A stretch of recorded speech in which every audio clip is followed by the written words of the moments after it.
ये आपके पैम्फलेट में पेज नंबर 18 पे है। Unit 3, I think unit 4, OB organisational behaviour. So now देखिए इसमें what do you mean by OD intervention, यानी ऑर्गेनाइजेशनल डेवलपमेंट इंटरवेंशन, और उसकी टेक्निक अपने को डिस्कस करनी है, ऐसा बोला गया। तो पहली बात समझना ये है इसके अंदर कि इंटरवेंशन का मतलब क्या।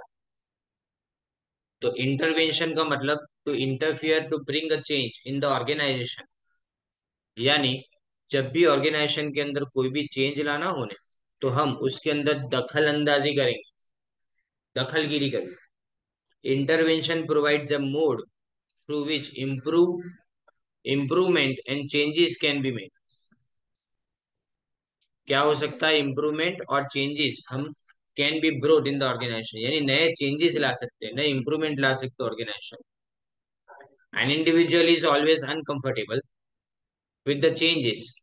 हमेशा एन इंडिविजुअल को क्या लगता है कि चेंजेस उसके लिए नहीं बने, वो हमेशा अनकंफर्टेबल फील करता है। उसके पीछे का कारण ये है कि उसको एडजस्टमेंट करना पड़ता है नए चेंजेस के साथ, उसको अपने रूटीन को डिस्टर्ब करना पड़ता है। तो हम यहाँ पे उसको एडजस्ट कराने के लिए, उनको मदद करने के लिए इंटरवीन, यानी हम खुद उसके अंदर दखल अंदाजी कर ओडी इंटरवेंशन टेक्निक ये करने की कोशिश करती है कि किस तरह से ऑर्गेनाइजेशन के अंदर चेंज लाने के टाइम पे एम्प्लॉय जो उससे कई बार ऐसा कि हेजिटेट करते हैं, यानी उससे दूर रहने की कोशिश करते हैं, तो उनको improve कैसे किया जाए कि चेंज के टाइम पे हम खुद उसके अंदर दखल अंदाजी करें। उस टेक्निक्स को अपने क्या नाम देते हैं? OD intervention technique. तो देखो टेक्निक्स में सबसे पहली टेक्निक का नाम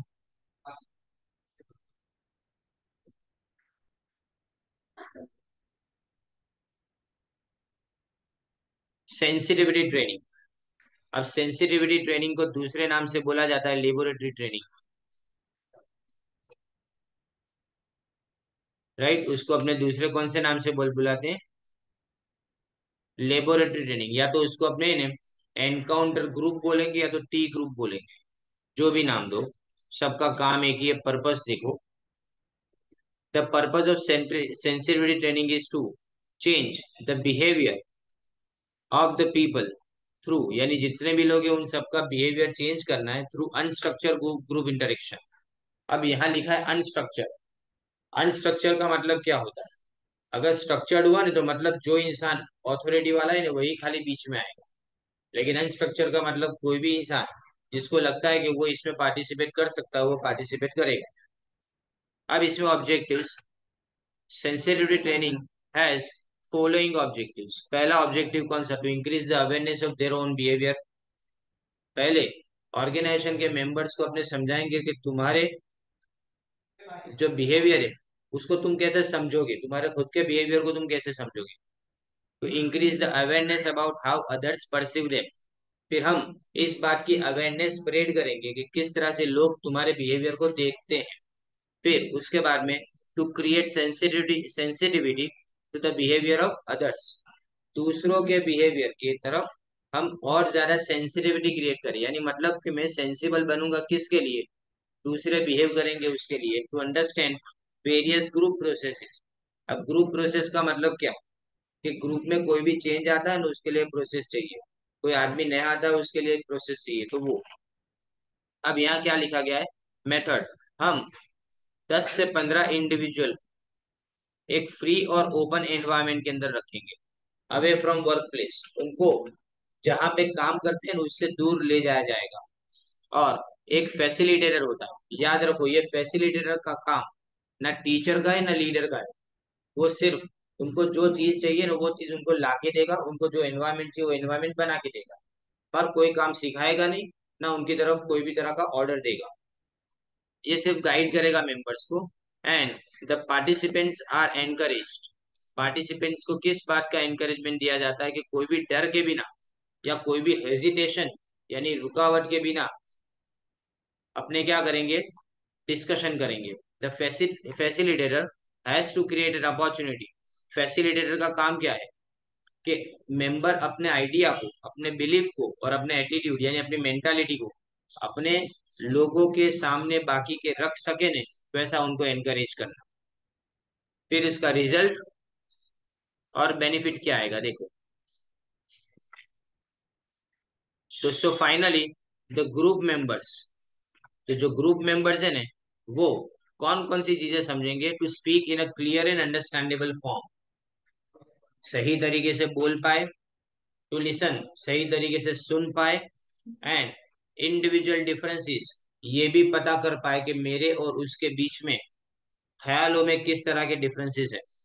फिर to be aware regarding individual differences के बाद टू सिंपैथाइज विद अदर्स, मैं किसी को ये देख के, ये सोच के समझने की कोशिश करता हूँ कि वो भी मेरी तरह से ही काम करता है यहाँ पे, और उसकी फीलिंग्स को भी मैं सिंपैथी दूंगा, यानी मतलब मैं उसको भी है ना सहानुभूति से देखूंगा ऐसा। And to improve conflict resolution skill, जहाँ पे भी कोई झगड़े होते हो ना, उसको कैसे सॉल्व किया जाए, ये भी इस टेक्निक से हमको पता चलता है। अब उसके बाद वाला देखिए, प्रोसेस कंसल्टेशन। नेक्स्ट इज, तो sometimes the managers feel that the units performance, यानी यूनिट का पूरा परफॉर्मेंस अपने इंप्रूव कर सकते हैं, बट उनको समझ में ये नहीं आता कि उनको क्या इंप्रूव करना है और कैसे इंप्रूव करना है। ये पता है कि इम्प्रोवाइजेशन चाहिए, पर ये पता नहीं कि वो कैसे चाहिए और कितना चाहिए। तो इसीलिए पीसी यानी प्रोसेस कंसल्टेशन को अपने सजेस्ट करते हैं। अब इसका पर्पस देखो, main purpose of PC, main purpose of PC यानी process consultation suggest that an outside consultant, हम नहीं कोई बाहर का इंसान, शुड असिस्ट हिज क्लाइंट, यानी वो मैनेजर को असिस्ट करेगा, to perceive, to understand and to act upon the process events. Such events include workflow, informal relationship among the unit members and formal communication channels. क्या क्या एक लिखा गया है देखो। पहली बात तो सबसे पहले ये लिखा गया है कि हम यहाँ पे, अलग है, ओके जस्ट होल्ड ऑन। तो आप अपने पेम्पलेट में देखो, इसमें आपको ऑब्जेक्टिव्स दिया गया है। देखो इसमें ये लिखा गया है ऑब्जेक्टिव में, यानी पर्पस और ऑब्जेक्टिव दोनों एक है, थोड़ी वर्ड्स के अंदर डिफरेंस है। The main objective of the process consultation is to find out defects in the process. सबसे पहले हम क्या करेंगे? फाइंड आउट करेंगे इसमें क्या क्या डिफेक्ट है, यानी क्या क्या खामियां अपने पूरे प्रोसेस के अंदर वो ढूंढेंगे। और कम्युनिकेशन प्रोसेस के अंदर, डिसीजन मेकिंग में, या तो कन्फ्लिक्ट रिजोल्यूशन में, तीनों प्रोसेस के अंदर अपने क्या करेंगे? चेंजेस लाने की ट्राई करेंगे, इंप्रूव करने की इसको ट्राई करेंगे, जिससे हमको जहां पे भी प्रोसेस में गड़बड़ लग रही है उसको अपने रिजॉल्व कर पाए। अब इसमें आपको मेथड दी गई है। तो in process consultation, outside consultants would give a clear sight insight to the manager, यानी बाहर से कोई इंसान आता है, आउटसाइड एजेंट को अपने इनवाइट करते हैं, और एजेंट प्रॉब्लम को अवेयर कराएगा मैनेजर को, कि मैनेजर को बताएगा कि तुम्हारे यहाँ पे ये प्रॉब्लम है। फिर उसके बाद में the problem can be with in himself, यानी प्रॉब्लम मैनेजर के अंदर खुद भी हो सकता है, या उसके आजू बाजू यानी अराउंड हिम भी हो सकता है, या फिर बिटवीन हिम एंड अदर्स, उसके और दूसरों के बीच में भी कोई भी प्रॉब्लम हो सकता है। राइट? द कंसल्टेंट यहाँ पे प्रॉब्लम को सॉल्व नहीं करता, वो सिर्फ गाइड का काम करता है। यानी मतलब वो मैनेजर को इसलिए मदद करेगा कि how to identify and how to solve the problem, कि पहले प्रॉब्लम को पहचानो और उसके बाद में प्रॉब्लम को सॉल्व करो।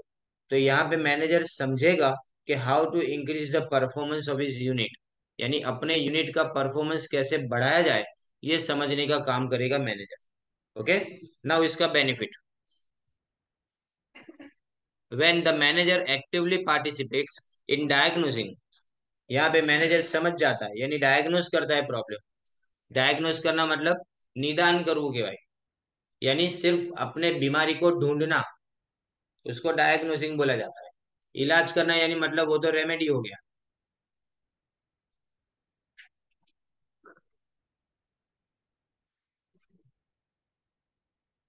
And find alternatives.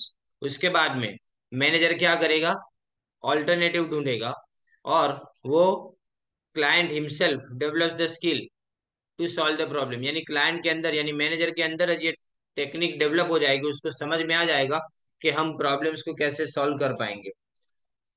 जब मैनेजर खुद पार्टिसिपेट करेगा diagnosing and solving the problems के अंदर, तो वो उस प्रॉब्लम की बराबर से अंडरस्टैंडिंग डेवलप कर पाएगा। लेकिन इसका एक डीमेरिट है। तो देखिए डीमेरिट्स में क्या लिखा गया, इट इज टाइम कंज्यूमिंग। यानी इसमें न सब चीजों में ज्यादा टाइम जाता है। उसके पीछे का कारण, पहले तो मैनेजर को बाहर से किसी को इनवाइट करना पड़ता है, एंड उसके बाद में वो आके पहले तो प्रॉब्लम को समझेगा, फिर मैनेजर को बताएगा, फिर मैनेजर खुद वो प्रॉब्लम को समझेगा, फिर डिसीजन लेगा। तो टाइम बहुत चला जाता है इसके अंदर। ये डीमेरिट्स में इट इज टाइम कंज्यूमिंग आता है खाली। नाउ उसके बाद में आता है टीम बिल्डिंग।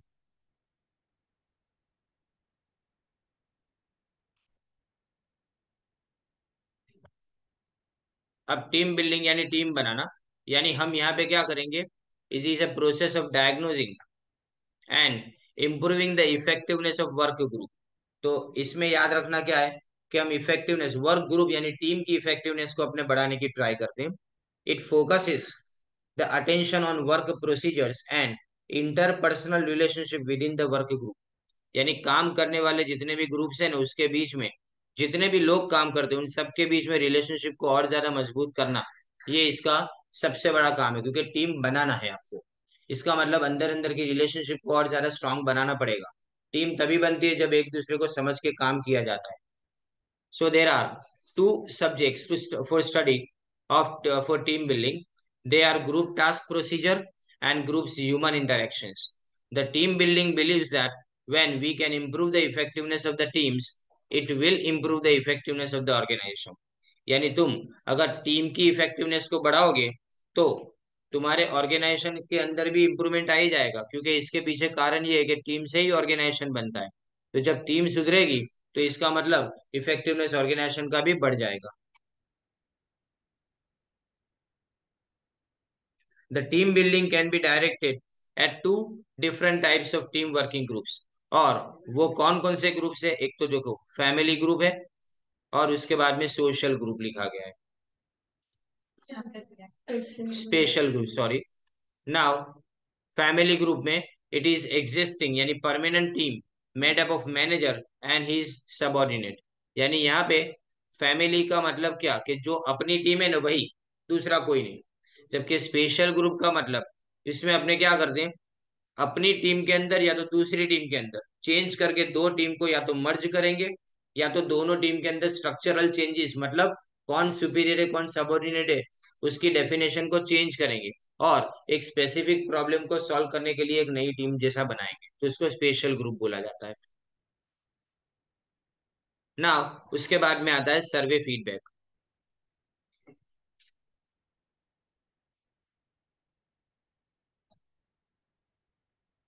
देखिए इसमें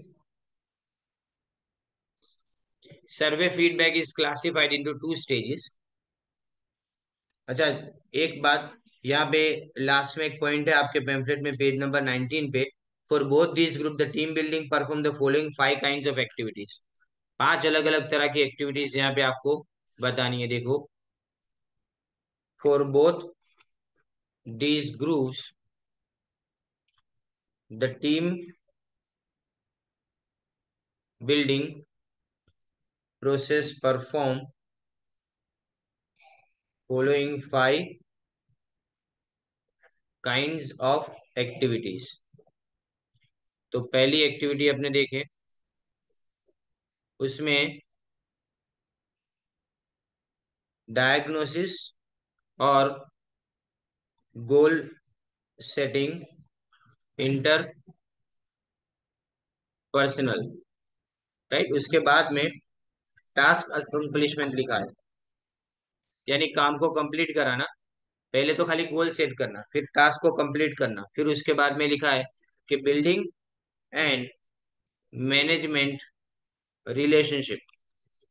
पहले मैनेजमेंट की रिलेशनशिप को पहले बनाएंगे, उसके बाद में उसी को मैनेज करेंगे। नहीं, पहले रिलेशनशिप को बनाएंगे, उसके बाद में उसको मैनेज करेंगे।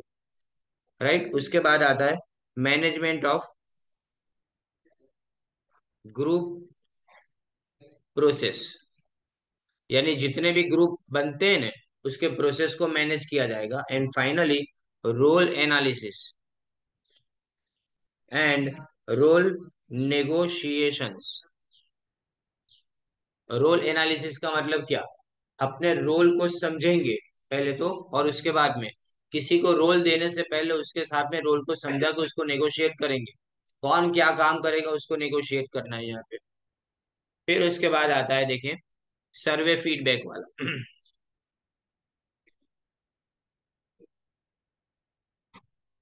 सर्वे फीडबैक को अपने दो स्टेजेस में डिफाइन करते हैं।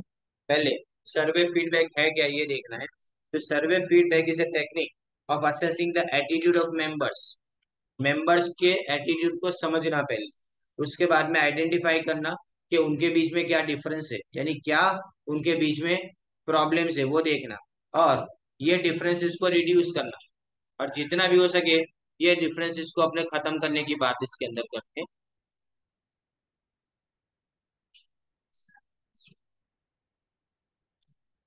तो देखो पहले अपने दो अलग अलग स्टेजेस है, एक सर्वेज और दूसरा ग्रुप डिस्कशन। अब सर्वे के अंदर अपने स्टेज वन में क्या करते हैं, तो स्टेज वन के अंदर question are given to the members of the organisation. It is essential that both managers and subordinates participate. दोनों का पार्टिसिपेशन यहाँ पे जरूरी है, दोनों यानी कौन, मैनेजर भी और सबऑर्डिनेट भी। पहले सर्वे के टाइम पे एक क्वेश्चन दी जाती है जिसमें क्वेश्चन से यस नो में आंसर देने। क्वेश्चन में बहुत सारे क्वेश्चन होते हैं ऑन द मैटर्स, लाइक सबसे पहले तो तुम्हारा परसेप्शन यानी तुम्हारी मान्यता जिसको बोलते हैं, an attitude of members, coordination between units, यानी दो यूनिट के बीच में संकलन से काम होता है कि नहीं वो देखा जाएगा। डिसीजन मेकिंग, क्या डिसीजन मेकिंग का प्रोसेस रहेगा ऑर्गेनाइजेशन के अंदर।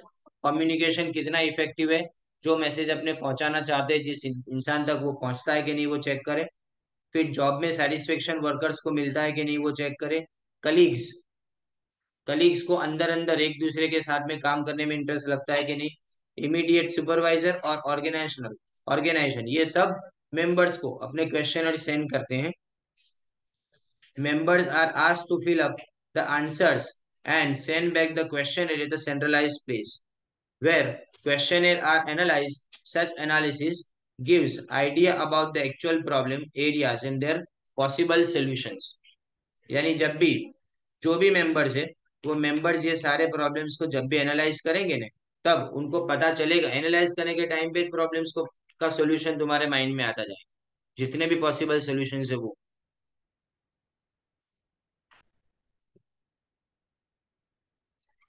नाउ दूसरा आता है इसके बाद में group discussion. Here group discussions are arranged to discuss the feedback received, and discussions are done in such a way that or people understand the viewpoint of one another instead of quarreling. लोग एक दूसरे से झगड़ा नहीं करेंगे लेकिन एक दूसरे के व्यू पॉइंट को समझने की कोशिश करेंगे। एंड यहाँ पे जरूरत पड़े तो मैनेजर क्या करते हैं, बाहर से कोई भी काउंसलिंग के लिए एजेंट को बुलवाते हैं, कोई भी एजेंट को काउंसलिंग के लिए बाहर से बुलवाया जाता है।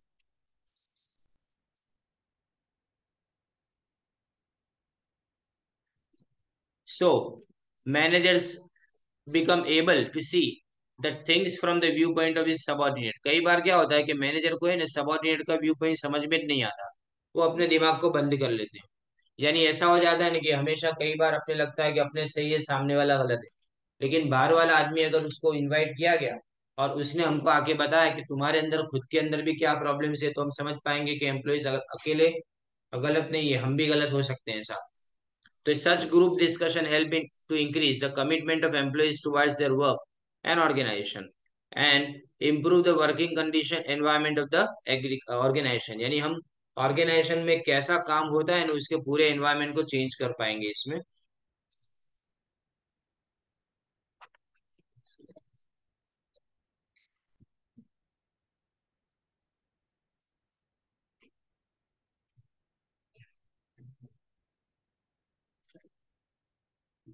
ना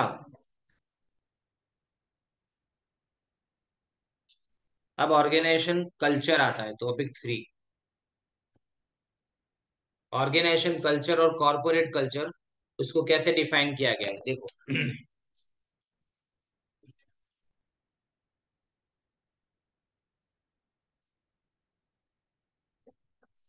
द फिलोसॉफीज, आइडियोलॉजीज,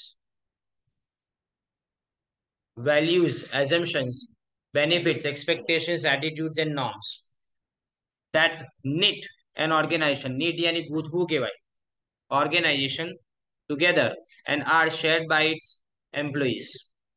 यानी अपने किस तरह से जैसे स्वेटर बनाते हैं ना, वैसे ही यहाँ पे ये सब चीजें एक दूसरे के अंदर है ने मिल चुकी है। ताना वाना કહેવાય ને એ રીતે વણાઈ ગયેલા છે એમ કહેવાય। तो पहले फिलोसॉफी से ऑर्गेनाइजेशन कल्चर में, यानी ऑर्गेनाइजेशन क्या बिलीव करता है, उसकी आइडिया की आइडियोलॉजी, यानी उसके अंदर किस बात को सही गलत माना जाता है, वैल्यूज वो भी सेम हुआ। फिर एजम्पशन, एजम्पशन का मतलब कौन सी धारणाओं के साथ में ऑर्गेनाइजेशन को सेट किया गया है। उसके बाद में उसके बेनिफिट्स क्या है, एक्सपेक्टेशन क्या रखते हैं वो तुम लोगों से, क्या सोचते हैं कि तुम कैसा काम करोगे। एटीट्यूड यानी किस तरह से मेंटालिटी रखी जाती है, और नॉर्म्स यानी नियम कैसे बनाए जाते हैं, जो ऑर्गेनाइजेशन को एक साथ में बांधते हैं। याद रखो लेकिन साथ में यही चीज एम्प्लॉयज भी अपने अंदर उतारते हैं। शेयर्ड बाय द एम्प्लॉयज का मतलब क्या, कि ऑर्गेनाइजेशन में जाने के बाद ऑर्गेनाइजेशन के सारे रूल्स और ये सारे कल्चर को एम्प्लॉयज को भी अपनाना पड़ता है। अब characteristics of organisational culture, following are the main characteristics of organisational culture. पहले individual initiative, the degree of responsibility, freedom and independence that individuals have.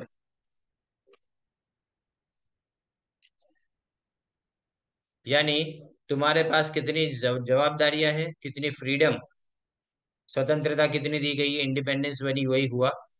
तो मतलब इंडिविजुअल इनिशिएटिव का मतलब तुमको कितना मौका दिया जाता है कि तुम अपने हिसाब से डिसीजन लो।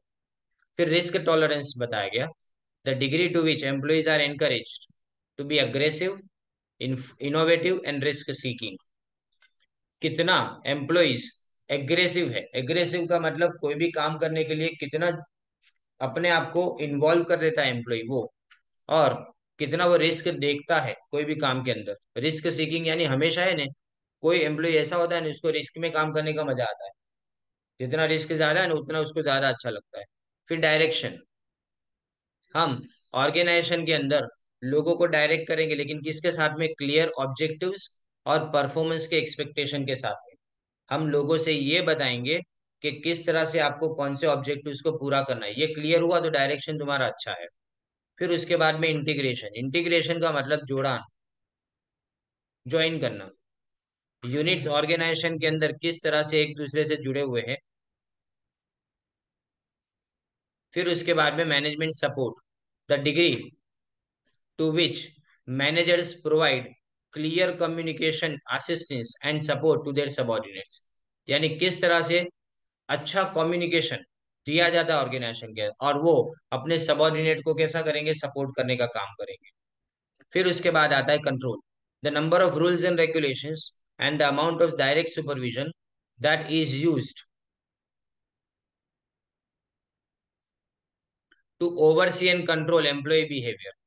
यानी हम ये देखेंगे कि कौन सा डायरेक्शन, कौन सा रूल, कौन सा रेगुलेशन हम यहाँ पे फॉलो करते हैं। और सुपरविजन में हमेशा याद रखना कि कंट्रोल रखने की बहुत जरूरत पड़ती है सामने वाले के ऊपर, एम्प्लॉय के बिहेवियर के ऊपर खास करके। फिर उसके बाद आता है identity, the degree to which member has identity with the organisation as a whole rather than with their particular work group. मैं अपने आप को ऑर्गेनाइजेशन के साथ में देख रहा हूँ कि सिर्फ मैं अपने ग्रुप के साथ में देख रहा हूँ। अगर मैं ऑर्गेनाइजेशन के साथ में देखूंगा ना, तो मैं ग्रुप के बारे में नहीं सोचूंगा, ऑर्गेनाइजेशन के बारे में सोचूंगा। लेकिन जब मैं ऑर्गेनाइजेशन के बारे में सोचूंगा तो इसका मतलब ये हुआ कि माइक्रो लेवल के ऊपर मैं ग्रुप के बारे में तो सोच ही रहा हूँ, क्योंकि ग्रुप अगर आगे बढ़ेगा तो ऑर्गेनाइजेशन भी आगे बढ़ेगा। फिर उसके बाद आता है रिवॉर्ड सिस्टम। रिवॉर्ड सिस्टम यानी ऑर्गेनाइजेशन में एम्प्लॉयज को रिवॉर्ड्स कैसे दिया जाता है, यानी किस तरह से उनको सैलरी दी जाती है, परफॉर्मेंस के बेस के ऊपर या नहीं। फिर कन्फ्लिक्ट टॉलरेंस, कन्फ्लिक्ट टॉलरेंस का मतलब होता है कि तुम अगर कोई भी टाइम पे ऑर्गेनाइजेशन के अंदर किसी भी तरह का विवाद होता है तो उसको एयर कन्फ्लिक्ट का मतलब उसको फैलाना। Employees are encourage to air conflict and criticism openly, यानी कन्फ्लिक्ट को है ना सामने बोल दो, मन में मत रखो, एयर यानी फैला दो, सबको पता होना चाहिए कि यहाँ पे कोई गड़बड़ हो रही है ऑर्गेनाइजेशन। फिर उसके बाद आता है communication patterns, the degree to which organisational communication are restricted to the formal hierarchy of authority, यानी किस तरह से अपने ऑर्गेनाइजेशन को रिस्ट्रिक्ट यानी स्टॉप करेंगे, किसमें, फॉर्मल हायरार्की, अथॉरिटी की हायरार्की के अंदर। याद रखो अथॉरिटी की हायरार्की मतलब top level, middle level, bottom level management अपने देखते थे वो।